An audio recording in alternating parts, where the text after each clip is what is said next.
We go through the Chicago Bears' 25-20 loss to the Philadelphia Eagles next on the Unbearable Sports Podcast.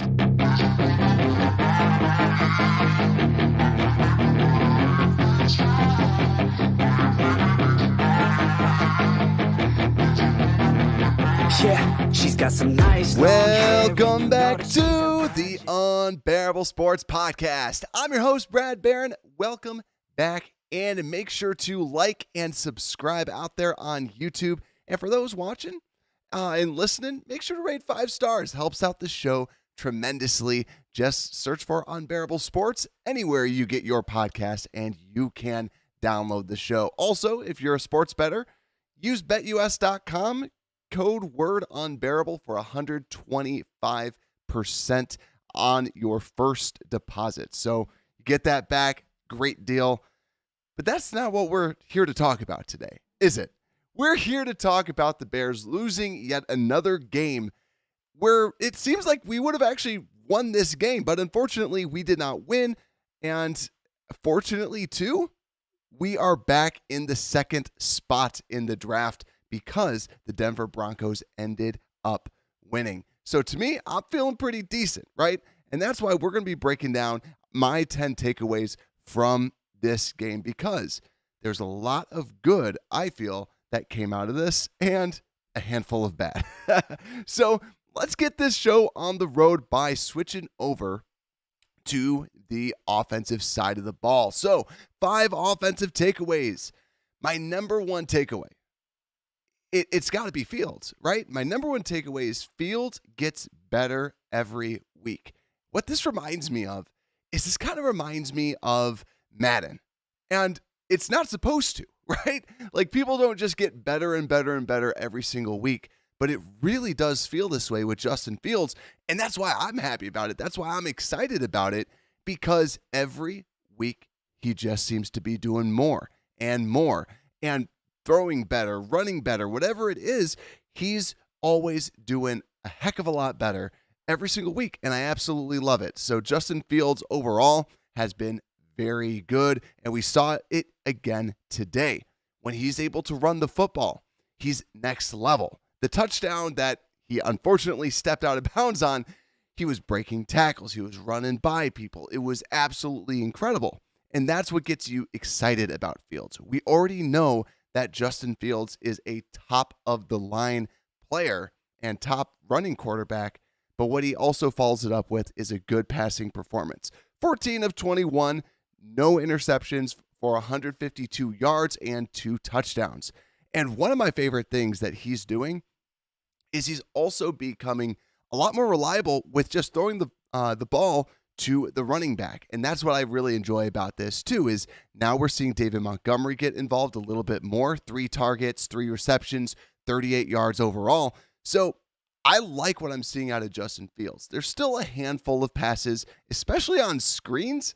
Like, why are screen passes so difficult for us? Because I know that he's changing his arm angle. I know that he's not fully set, but it just always seems like there's a disconnect between him and whether it's Pettis, whether it's EQ, whoever it might be, it never seems to be all the way there, especially like with the Chase Claypool, who did not play today. But I think overall, Justin Fields is just showing more and more why he is the franchise quarterback, why he's going to be with this team moving forward, and why we don't need to draft somebody next year. But let's go to my number 2 takeaway that I have out here. So let's go with my number 2 takeaway. Ebner and Velus aren't reliable. It's not a happy takeaway, but seriously, we see Trestan Ebner come in, and Trestan Ebner fumbles the ball, right? A botched handoff from Justin Fields over to Ebner. Did not like seeing that. It did not look good. It's a simple handoff, but still, it didn't work, right? And we've already seen Ebner when he plays. When Ebner plays, it just doesn't look good. So to me, that's a big takeaway from me, because also with Velus, the key thing is reliability. They already are a little bit afraid of Velus Jones, and what does he do? He fumbles it. They give it to him on an end around, and he fumbles it. Now, I did like that they threw it to him a couple times, or they targeted him twice. I know one was a screen just for 3 yards, but that's how you get him involved, is he's a playmaker. The only bad part is he's also a playmaker for the defense. Another fumble for him yet again. So overall, Bayless, what are you doing, man? It's sad to say, but that's where I don't feel fully comfortable with these two rookies. And I'm not throwing out Bayless and saying he's bad, like he's never going to be good ever, but I'm feeling that way with Treston Ebner. This might just be me, but Ebner has not shown us a single, like, oh my God, that was amazing. Every time he gets the ball, you're like, that was probably the worst outcome that could have happened on that play, is what Ebner gives you. So overall, not a big fan of what's happening. So let's go over to my number 3 takeaway. What I got here, Cody Whitehair is on thin ice. Now, when we were talking about the free agents, we talked about, hey, maybe you want to replace Cody Whitehair. Cody Whitehair looked good at the beginning of the season. Now he had an injury. Since coming back, he just has not looked the same. He has not looked like the same Cody Whitehair. And today, he got destroyed. Like, don't get it twisted. He got destroyed. And Justin Fields was the person that suffered 6 sacks. And I don't know how many sacks Whitehair gave up, but it felt like 3. It felt like there was a lot of sacks, a lot of pressure all day coming from Cody Whitehair. He's the guy that is making over $10 million a year. So if he's not giving you good production, I'm sorry, but you might have to get rid of him. And if I'm Ryan Poles, I'm looking and saying, who can I upgrade him with? Because if this is who he is, then I can't have him. He's going to be 30, I believe. He's getting up there in age, so it might be time to move on. But you better believe Ryan Poles is looking at this going, we might need to move on from him. We might need a new change at that left guard position. So that's one of the takeaways that I had from this game. Let's keep on moving down the line with my 4th takeaway on the offensive side of the ball. Let's temper the Alex Leatherwood expectations, all right?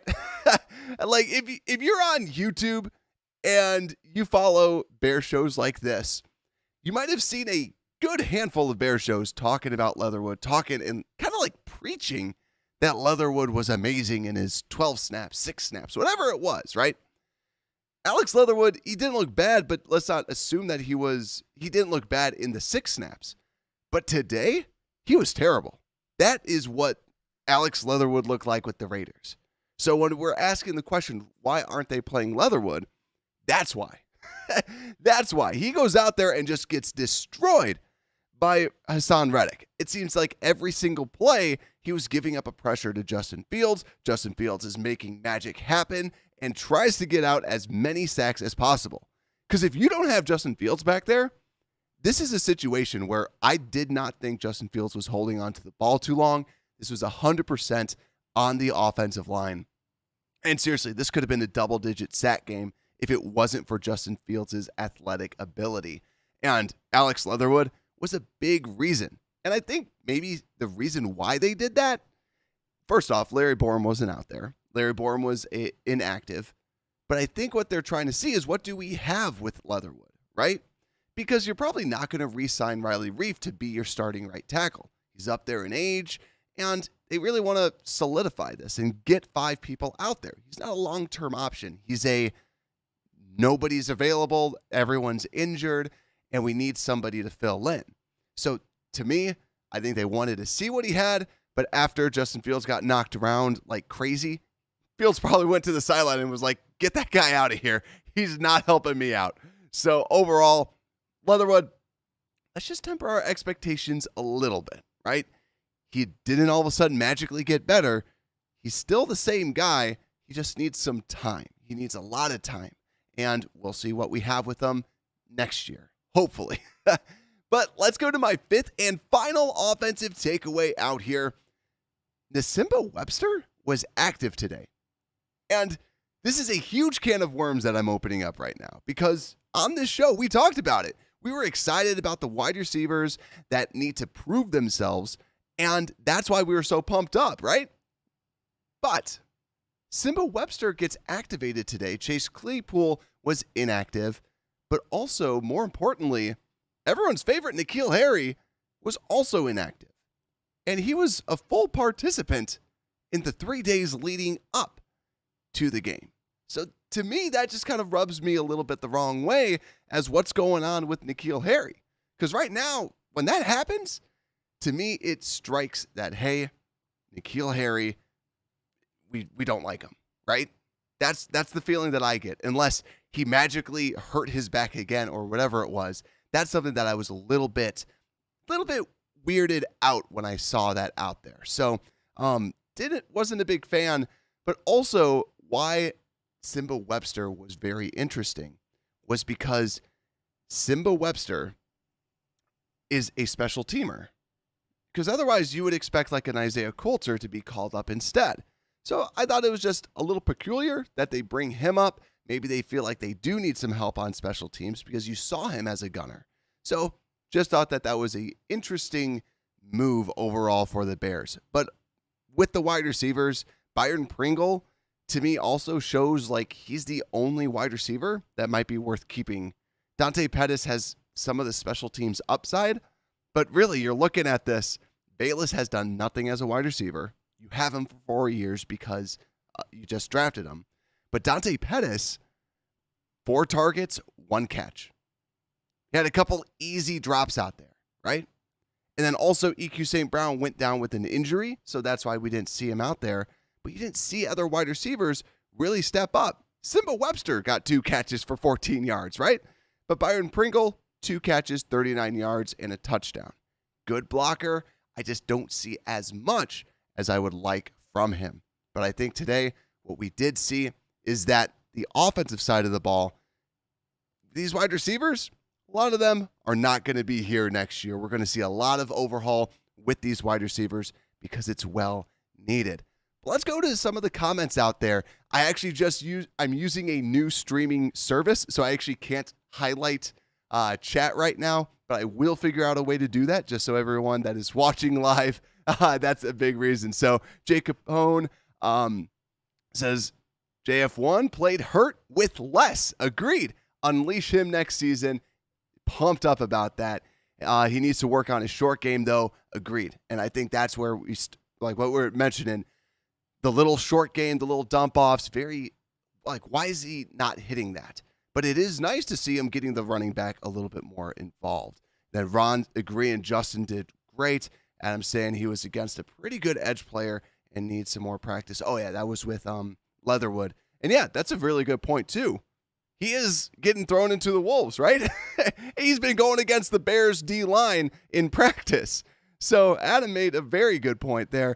Like, if he's going against the D-line for the Bears, and then he goes against this amazing D-line, him being Alex Leatherwood, goes against this good D-line with Hassan Reddick, yeah, it's going to be difficult. But I think overall, though, I don't feel bad about this performance. I think that Justin Fields continues to take strides, continues to look good. So let's go over to the defensive side of the ball. I got 5 more takeaways. My number 1 takeaway, or number 6 if we're adding them together, 2 interceptions on Hurts. Let's go, right? We got 2 interceptions on Hurts, who I think only threw 4 interceptions before that. That is incredible for the Bears. Very good defensive play out there when it came to intercepting the ball. Good play by Kyler Gordon. Kyler Gordon had a pretty good game today, and that's what I'm excited about. But also, PayPal's boy, DHC, with an interception. Seems like a miscommunication, but still was able to be there and get the interception. And even if the guy was going after it, I still think that DHC would have gotten that catch and gotten that ball. So I think overall, really, really liked it. It was nice to see the turnovers because we also stripped the football. Mike Pennell, I believe, stripped the football, and then we were able to pick it up. So good from the stance of forcing turnovers. So bravo to the Bears, at least from that angle. Let's go to my 7th takeaway. My 7th takeaway is I'm pretty sure our linebackers, like our inside linebackers, are our best pass rushers. Like Jack Sanborn, Joe Thomas, even when he was on like out there on the line. Even he's not a linebacker, but Jaquan Brisker leads the team in sacks. I think everybody else besides our edges are our best people at rushing the passer. There was a couple times that it looked like they had Sanborn out on the edge, and I liked it because he at least does something over the other edge players that we do have, the defensive ends. So to me, it's still frustrating, but we did get a sack, and it was because we blitzed a lot, but still, we got a sack on one of the best defensive lines in football, and it almost didn't happen. So I'll take that as a small, minor victory for this terrible, terrible Bears pass rush. So that's my 7th takeaway. Let's go over to the 8th. And now, if you love the show, you know that this is a pro Jack Sanborn podcast. Jack Sanborn went down with an injury. We don't know how severe yet. We don't know if he's going to be on IR. We don't know if he's going to be back. It didn't look crazy bad, so I'm hoping that he is at least going to be back. We'll probably know Monday or Tuesday. But now who do we watch, right? I guess whenever we say this, we say just watch Sanborn. Watch how he plays because he takes things to the next level. Now that he's not out there, it's going to be hard. Do we watch Taco Charlton?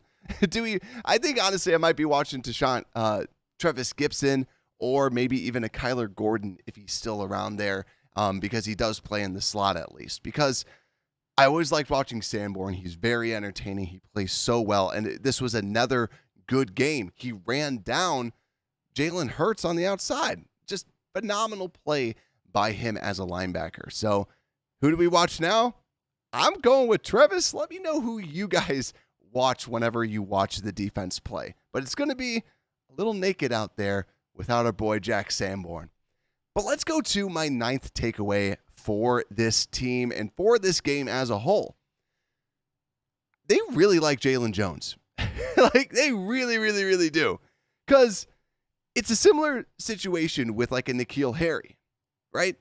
Kindle Vildor played all 3 games, all 3 practices. And now all of a sudden he's inactive. And Kindle Vildor, we talked about this on the show. He's looked good. He's not been amazing, but he's been good. So instead, they opt to go with Jaylon Jones. Maybe that's why they bring up a Simba Webster, because then he plays more of that gunner type of a role. So I think overall, I just think that Jaylon Jones, he had a decent game today, but overall, I really need to rewatch this because you see A.J. Brown, 9 receptions, 181 yards. Devontae Smith, 5 receptions, 126. So we gave up a lot of yards to wide receivers. So I think Jaylon Jones, not sure why he's always out there, but he was. But I will say this too. Speaking of Jaylon Johnson, I thought had a pretty good game. Yes, A.J. Brown, 9 receptions, but he's not permanently on A.J. Brown. That's where I also want to watch the tape. When does he get the better of him? Because it seems like any time that A.J. Brown got a catch on Jaylon Johnson, it was very difficult. Like, I wouldn't blame him for giving up the catch. But we saw a lot of pass breakups. I'm actually going to see if I can pull that up right now. He had a lot of pass breakups, 3 and 6 tackles. So a very good game, I think, for Jaylon Johnson on first glance. So just want to give him a little bit of kudos there. I think overall, this defense, we didn't allow 30-plus points, which is a huge, huge dub against a very good offense in the Philadelphia Eagles. But I got to go to my last takeaway. We're switching sides. We're going over to the special team side. My last takeaway, Cairo Santos is on thin ice, guys.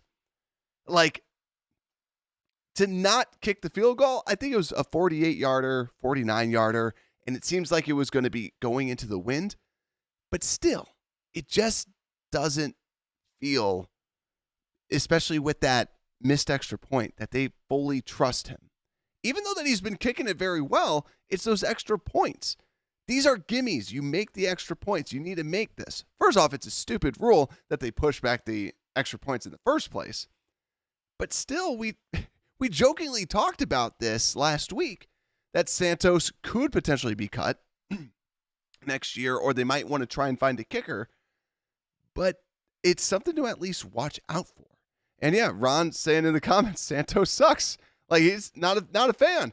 I think Santos, it's hard because I don't want to go through the whole trying to find another kicker. I don't think we hit the panic button, but that's where he's on thin ice. He really needs to finish out strong. But I think overall with the Bears, bring in competition, light that fire underneath him, see what he can do, and bring in a young kid, an undrafted kicker, and see that fire get lit underneath Santos, and maybe that makes him better. The pressure will either make a diamond or you have a new kicker. So we shall see. But that's all my 10 takeaways for this game. Like I said, 20-25, a pretty good game overall for the Bears. Also, 11-3. We are now in control of the second pick in the draft. And what I really like too, I think there's only 3 teams that have 4 wins. It's looking pretty guaranteed like we're going to be getting a top 5 pick in the draft, which I am all for because we've been suffering enough throughout this season. But that's why you come back. That's why we talk about a lot of the optimistic things, but not even optimistic. It's the realistic approach. How did they look? Fields look good. We had a good amount of takeaways for this game. But also, another piece, because there was a lot of injuries, I haven't talked about Teven Jenkins. Teven Jenkins went down with a neck injury. Hopefully he's okay in the sense that he can come back next year. You always get scared whenever the stretcher's out there. So prayers up for him. Really hope he can come back and just play. It didn't seem too crazy, but we know that he's had that spinal issue. So I hope overall he can come back. He can play for this team because it's sad to see him go down after an incredible year that he's had through all the adversity. I don't think he's going to be back this year. So we'll see Michael Schofield. We don't hate Michael Schofield, but still a good player nonetheless. So make sure to like and subscribe out there on YouTube. Also, rate the show 5 stars anywhere that you listen to your podcast. And with that, Unbearable Sports Podcast, we're out.